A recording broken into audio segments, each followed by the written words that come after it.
Assalamualaikum warahmatullahi wabarakatuh. Hello everyone, welcome to this session. My name is Cantika Gutiara, NPM 25411008, kelas manajemen 25B. Baiklah, di sini saya akan menyampaikan materi mengenai speech atau pidato. Speech atau pidato terdapat beberapa struktur yang kuat agar penonton tidak bosan.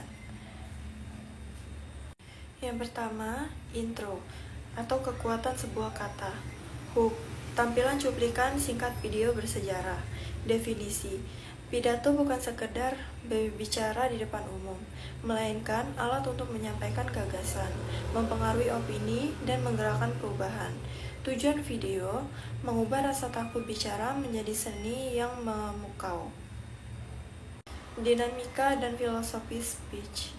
Dinamika komunikasi satu arah yang terasa interaktif. Banyak orang salah kaprah menganggap pidato adalah komunikasi satu arah yang membosankan. Padahal, pidato yang hebat adalah sebuah dialog yang tidak terucapkan. Energi feedback. Meskipun audiens diam, mereka memberikan umpan balik melalui bahasa tubuh, tatapan mata, dan anggukan. Pembicara yang baik membaca ruangan dan menyesuaikan energinya. Bagaimana cara membangun koneksi? Yang pertama, ada inklusivitas. Gunakan kata kita, bukan saya, atau kalian. Ini menciptakan rasa kepemilikan bersama atas ide yang disampaikan. Pernyataan retoris. Ajukan pertanyaan yang memicu audiens berpikir di dalam hati. Ini memaksa otak mereka aktif terlibat dalam alur pembicaraan. 3 pilar retorika Aristoteles. Dahulu, di Yunani kuno, Aristoteles merumuskan bahwa agar sebuah pesan bisa diterima secara utuh, ia harus memiliki 3 elemen ini. Jika satu hilang, pidato Anda akan pincang. Etos, kredibilitas, dan karakter. Inti, sebelum audiens mendengarkan apa yang Anda katakan, mereka menilai siapa yang mengatakannya. Cara membangunnya, tunjukkan keahlian Anda, namun tetap rendah hati. Sebutkan pengalaman nyata atau riset yang Anda lakukan.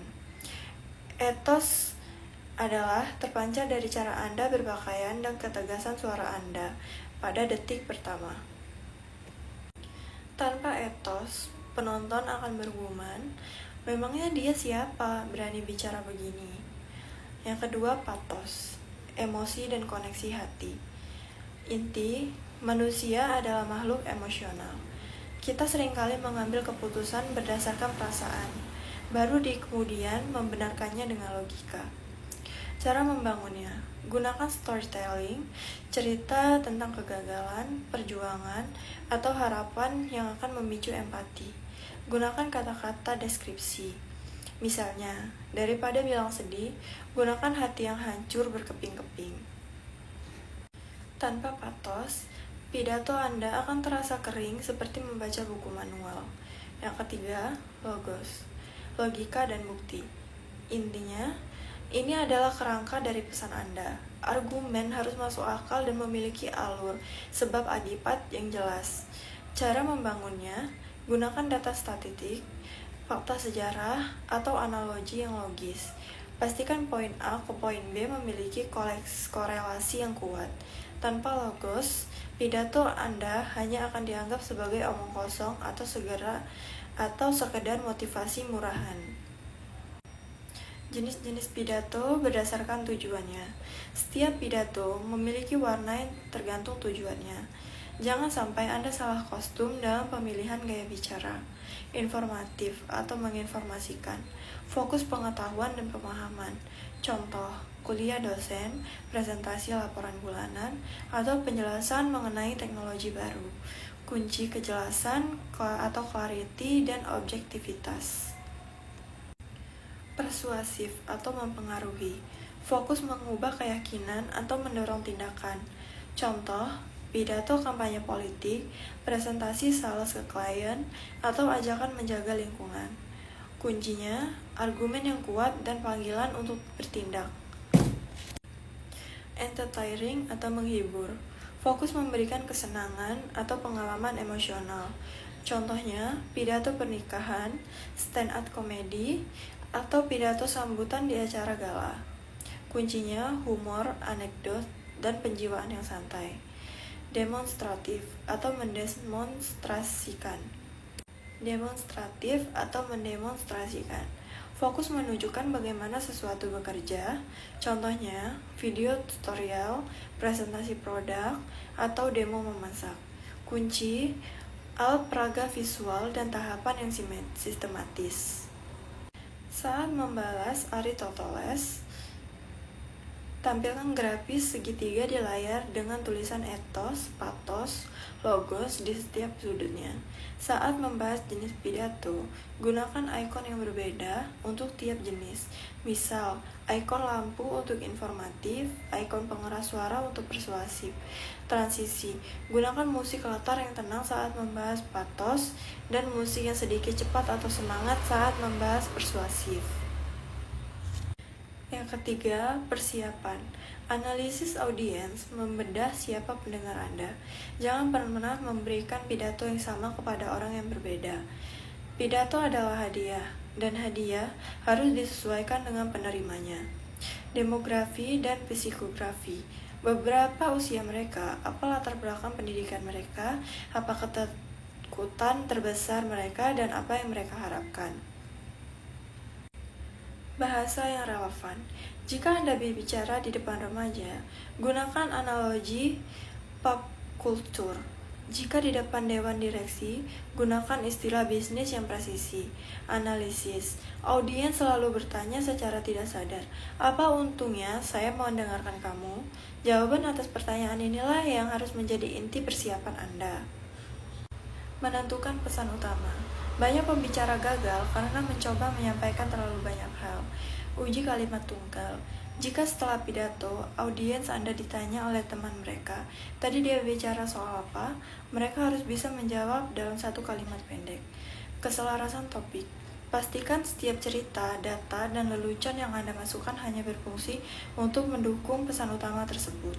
Jika tidak relevan, hapus, meskipun itu cerita yang bagus. Selanjutnya, riset pengumpulan data, memilih metode penyampaian yang tepat, latihan fisik dan mental. Struktur pidato yang memikat. Gunakan rumus klasik agar materi terorganisir. Opening atau pembukaan harus menghentak. Gunakan cerita, pertanyaan retoris, atau fakta yang mengejutkan. Body atau isi. Gunakan aturan 3, sampaikan maksimal 3 poin utama agar mudah diingat. Conclusion. Ringkas poin utama, berikan call to action yang harus dilakukan audiens setelah ini, dan tutup dengan kalimat yang mengesankan. Teknik delivery.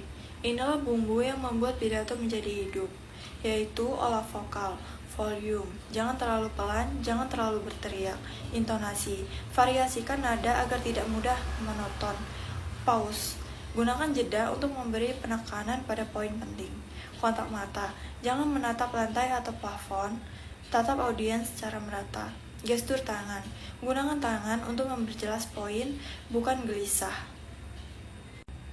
Studi kasus dan analisis. Berikan contoh singkat perbedaan antara pidato yang datar dengan pidato yang bersemangat. Bedah satu paragraf pidato terkenal dan jelaskan mengapa itu berhasil. Closing. Latihan adalah kunci. Summary. Rangkuman semua poin dari definisi hingga teknik. Motivation. Public speaking adalah skill yang dipelajari, bukan bakat lahir. Outro. Ajak penonton untuk mulai berlatih di depan cermin atau merekam diri sendiri. Kesimpulannya, sebagai penutup, ingatlah bahwa pidato bukan sekedar deretan kata di atas kertas, melainkan jembatan antara ide Anda dan hati audiens. Kita telah belajar bahwa esensi pidato terletak pada keseimbangan ethos, pathos, dan logos. Kita juga memahami bahwa kemenangan seseorang pembicara tidak ditentukan saat ia memegang mikrofon, melainkan pada jam-jam sepi saat ia melakukan persiapan, riset, dan pengenalan audiens. Itu tadi sedikit penjelasan materi saya mengenai speech. Thank you so much for watching. Wassalamualaikum warahmatullahi wabarakatuh.